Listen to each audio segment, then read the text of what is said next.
Hello, everybody. This is CB with Your Business Reality. And for those of you that don't know my name is Crystal Bulk. Just in case you're like, who's CB?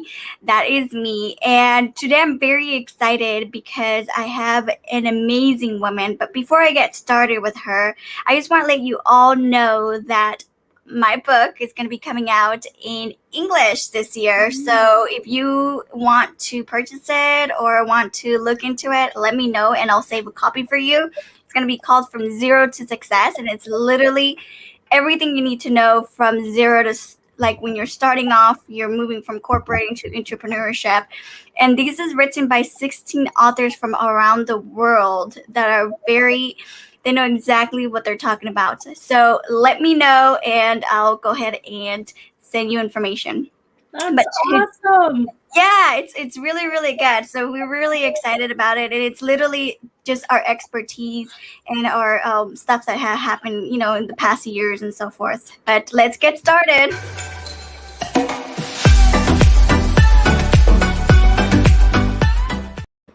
And we are back today with Your Business Reality with CB. And today we have a special guest. Her name is Vivian Valenzuela, is an experienced social service advocate with a demonstrated history of working with nonprofits here in San Diego, working to end homelessness in our hometown, which is San Diego, which I'm so excited about to talk about. It's so important.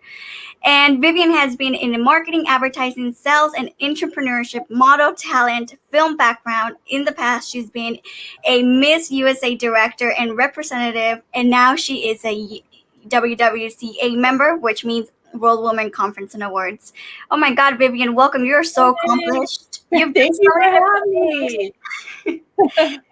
Of course. I mean, you've done it all. You've done from entrepreneurship to nonprofit to like filming. Tell me what has been, just before we get started, what has been your favorite part of this whole journey? Honestly, I feel like in a short amount of time, I've done a lot. Like I've always been a go-getter since I was a little kid, like not just wanting to stay in one place, like wanting to do as much as I could. So it's cool because when I started beauty pageants, it was primarily blondes, Caucasians that were really popular. So I really wanted to put it out there that Latinos were beautiful. So I started with that. I've done a lot of cool stuff. I'd say right now, like the thing that gives me the most pride and that I'm the most proud of is my work with the homelessness, because it's a reward that is so different than some of the other things I've done. Like the other things, I would get lots of praise, like, oh, wow, you were in a movie, or you've modeled, or you've been a beauty queen. But this, I notice people are really thanking me and saying, thank you for helping the homeless, because it's not something that everybody can do or everybody wants to do, but it's an issue that everyone can see just driving around San Diego, that it needs to be helped and it needs to be dealt with. So that's something right now that is giving me so much joy. I'm really proud and happy of that. I think you've had different journeys in your life. So now you are finding your life where you're giving back and actually genuinely caring for these people that are on the streets, right? And so my next question would be, what is happening in the homelessness in San Diego? Like for the people that don't understand the whole concept, bring it from the basics, okay, of the whole, this whole situation and why we have so much homelessness in San Diego. Yeah. I think that I'm a San Diego native, so I've grown up in San Diego. So I remember being a little kid. There was only one homeless man walking around, and it was a male. And I think that a lot of people that grew up in the area know that in the beginning it was maybe a man, or that would be the homeless that you would see. You wouldn't see a lot of homeless people. If you look on the streets now, it is all genders. What's sad is there's women that are homeless there, and not just that, but there's a lot of elderly and families. That's what's heartbreaking, is to see families with little children that are homeless. Like that is something that we have not seen in the past. So it's really sad. It's really difficult that these families need help.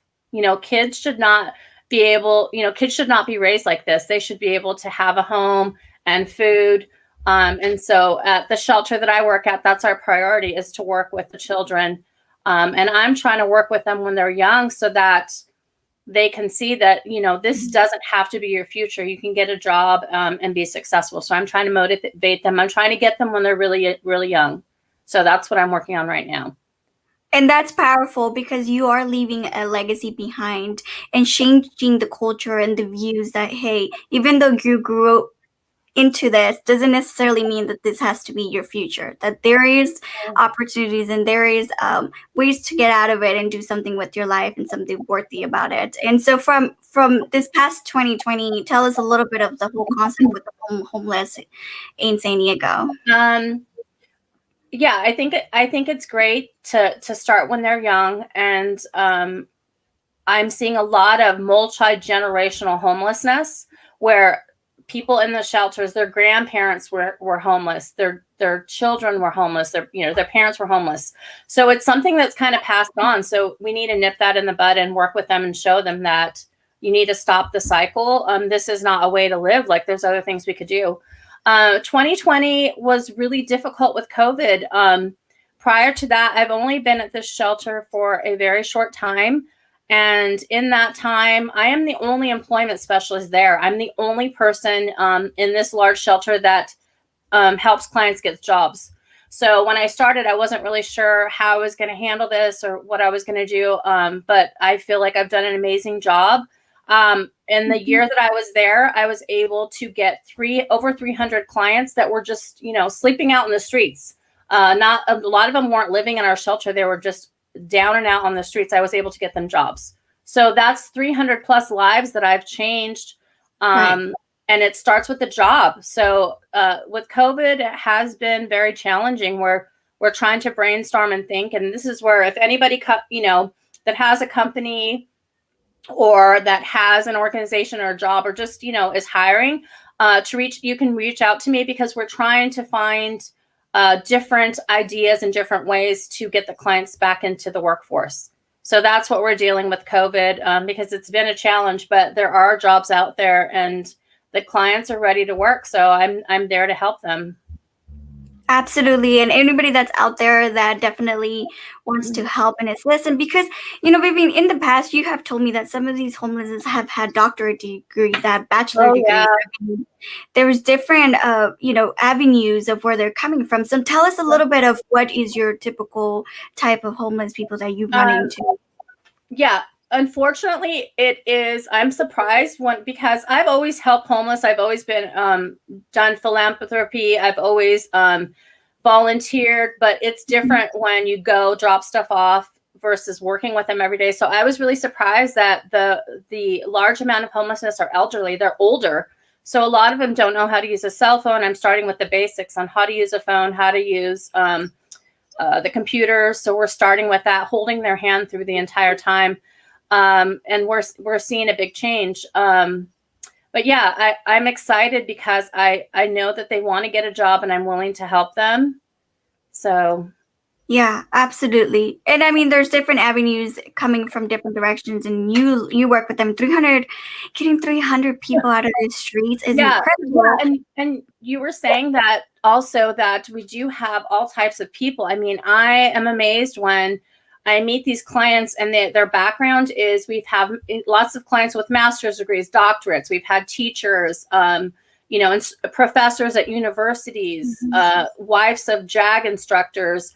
I mean, people that have had really amazing jobs in the past and have great education, and one situation can make them homeless. So it's not always the stereotype of what you see with drugs and alcohol. That is a big play. But there are a lot of people that are having difficult times that are very educated and they are willing to work. Most of my clients, they come in and they tell me they want a job, and I said, I will get you one.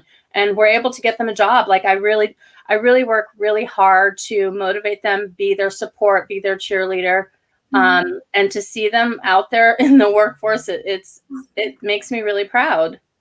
Yeah, because at the end of the day, they're still human beings, right? They're still people And I can only imagine, I can't even imagine the hardship that they had to go through emotionally in order to get to homelessness. I mean, literally anything can happen in Yeah. their lives to make to consider that kind of life, and it happens, right? If you have no support, Yeah. from people, from your family, it's you really need that support. It's going to be kind of hard to, especially in San Diego. That's the style of living is very high for a lot of people, and so It really being able is. to have that support. And we're trying to see a lot of multi-family living together in homes Mhm. because of the affordable, right? So if Yeah. and so many, but if you, what is something, because I want to be able to have San Diego realize, Yeah. that there's different things happening besides drugs and the alcohol and all that stuff. Like, what is one thing that San Diego as a city can do to help with this area? Well, That I think that the first thing is awareness, like just knowing. I mean, I know people know that we have a huge homeless population, but sometimes if you're not in those areas where it's predominant, you forget. But just take a drive downtown and see what's out there. I mean, it's heartbreaking. I drive into work every day, and I'm thinking about starting a book that would have some of these raw pictures, but I'm going to add to it some of their inspiring stories, because everybody has a beautiful story. Where they come from, like little girls that wanted to be a ballerina and something happened. But the things you see on the street, wheelchairs and a homeless person sleeping next to their wheelchair, that shouldn't be okay. Like, this is something that we have to really focus on. So paying attention, being aware of the situation. And anybody, if anyone ever wants a tour, I'll give you a tour of the shelter so you can kind of see what's going on. For me, that was a huge impact to see, that them just getting a shower, them just having support, them having a warm meal makes a huge difference. So awareness, knowing what's out there. And if everybody helped just a little bit, you see a lot of homeless people out in the street and they're panhandling. We don't really want to help them because they need help to help themselves. They need training. They need like drug and alcohol help. So when you see those people out there panhandling, if you want to give them food, that's okay, but it's not really good to give them money because they'll stay in that area. They usually make a mess, and it's not really helping them to get off their feet. They need to get into a shelter and they need to get help. So I start with that. We have most shelters you can volunteer, so you can go in there and help feed them.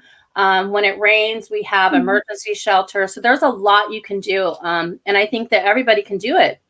Everybody can do one little thing. And those are all great tips for everybody to just kind of be aware that, it's okay, just feed them. And I mean, some of them don't want food. Yeah, I know. To be honest. But others do. Others are very appreciative and so forth. It's happened to me before where I was with my husband, Daniel, and we were we were walking and I had, I liked food, so I had two plates, and I gave him one, and I said, "Here you go, sir. I'm not sure if you've eaten today, but here's a meal." And then I asked him, "Oh, are you allergic to anything? Because this has mango and stuff." And he started laughing. And he was like, "No, thank you so much." And I just walked away because, I mean, I could have sit there and be like, "Tell me about your story," but I didn't feel comfortable with it. So what are ways where people can just do stuff and not feel like, "Oh, I feel so uncomfortable," or, what are some tips that you can give them to be aware of their surroundings, but at the same time be able to support and help? That's what's so difficult, because I've always been a giver. So I'm always like, I want to help. I want to do something. And I've gone out there and give blankets, but it's not always the safest situation, because some people that are homeless do have mental issues. They do have drug and alcohol. We've seen cases in the news where a good Samaritan was helping a homeless person and then murdered. So not to scare you, but it is difficult because you don't know this person. But I would suggest that the best and safest way would be to either go through like a church or a shelter where you can actually volunteer, and we know who the clients are. So for me, it's like when I walk around and I have my badge, the clients know that I work there, and I feel a little bit safer, but we do have security. It's just, you have to be safe because some of them are dealing with mental illness. Some may be on drugs. So I think that doing things in a safe setting like church or shelters and volunteering your time, you can sit and talk to them. And there's even a San Diego homeless choir that was really famous. They were on TV. They meet every Friday. So joining things like that and just volunteering in a safe place, so that, because I know it's hard, you do want to build a rapport, but we don't know these people or their situation. You don't want to have something trigger them and you be in an unsafe situation. Yes, absolutely. Always stay safe, for sure. And Vivian, if they want to contact you regarding helping in the shelters and all that great stuff, is right now I just wrote the Facebook place. There's my Facebook. There's my Facebook. I'm really on my social media quite often. I share a lot of my life, so people follow and they kind of know what's going on, and everybody knows that. If they want any information about the homeless, I am going to be working on, I want to start a foundation for homeless so that I can do more than what I'm doing now. I can have more control of, and be able to help more people. So that's in the works. And then, if anybody's ever interested in volunteering, they can message me. And, I can give you more information. You could just take a tour. I have lots of businesses come out, and then for them to come out and see the homeless clients literally laying on the ground with a blanket, and then we hire that client and they're working, and to show them, look, this is what you did. You took that person off the street and they have a job now and they have a paycheck, and then they have housing. I mean, it's so rewarding. Like it's a beautiful thing to see that. And I have lots of clients that, they just come up and hug me and cry. This is pre-COVID, but they'll be crying. And it's, to me, that is more rewarding than anything I've ever done in my life before. So I'm just hoping that I can continue to do this as long as I can. I know that it's my calling. I know that I was meant to be there. And so I'm going to do the best that I can.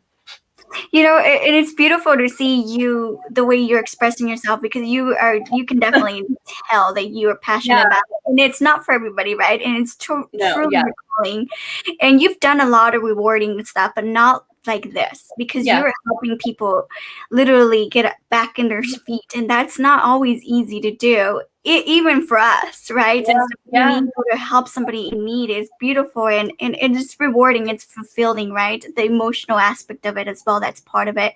I'm going to shift gears for a second here.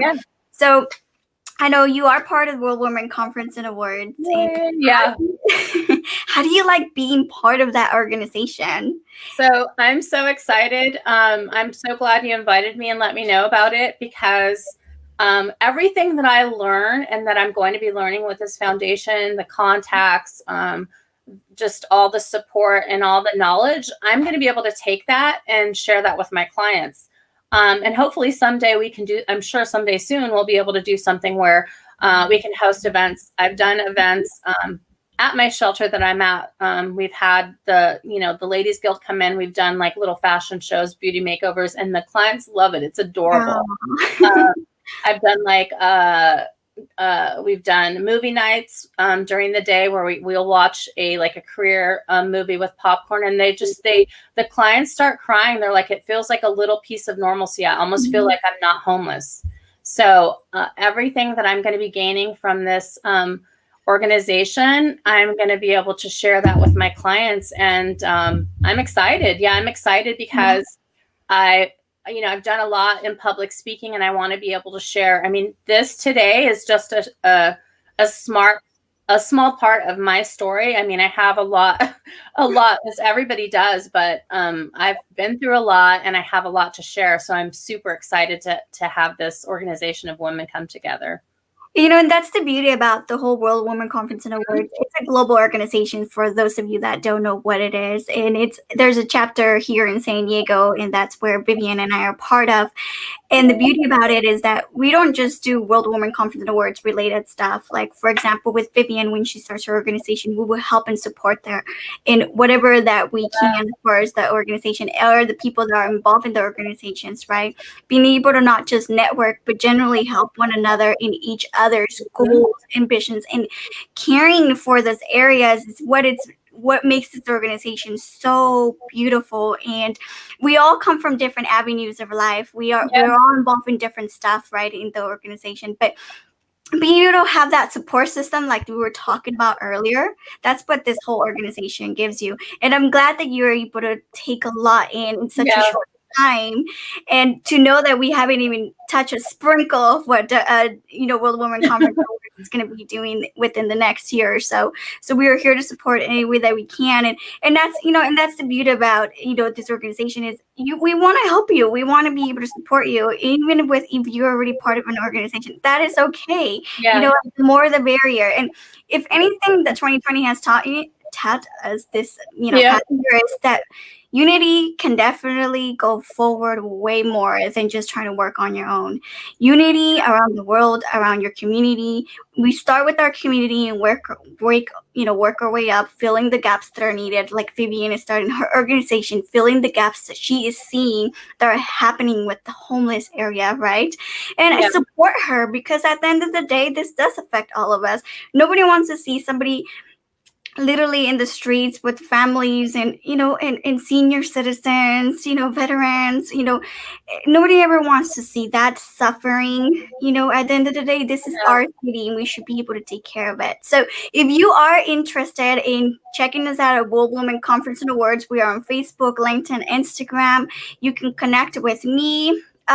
These are my Instagrams. I forgot to put it earlier.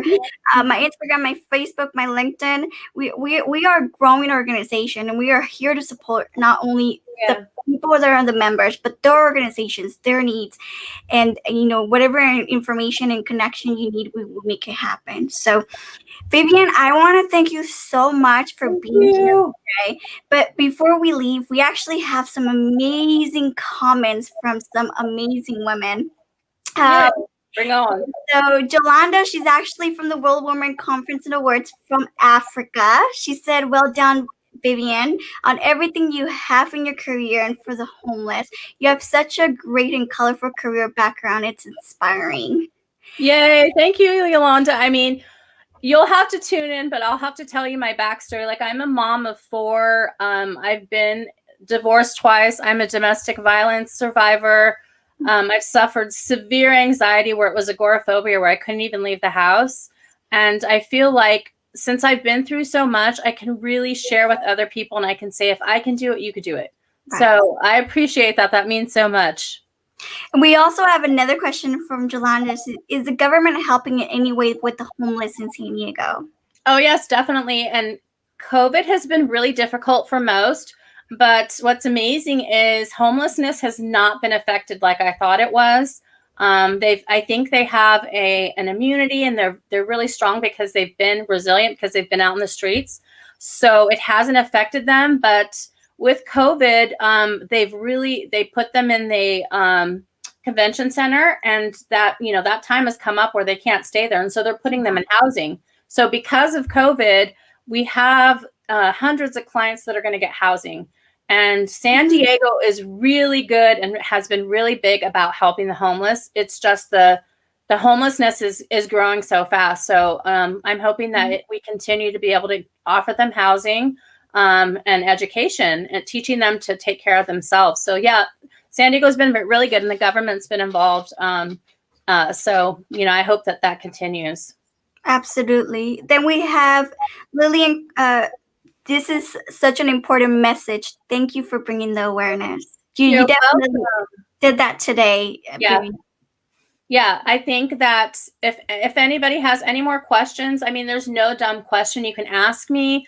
Like I was saying, I want to do a book where I can share photographs and their stories. Like, you see somebody that's just down and out on the street, but he was a little boy that was, maybe a baseball player, a professional ball player. I mean, they have some beautiful stories. So there's something beautiful to everything, and there's always a silver lining. So I kind of want to emphasize that and share that a little bit more. Then we have Mr. Seth Boxy. Hey, hi, Crystal.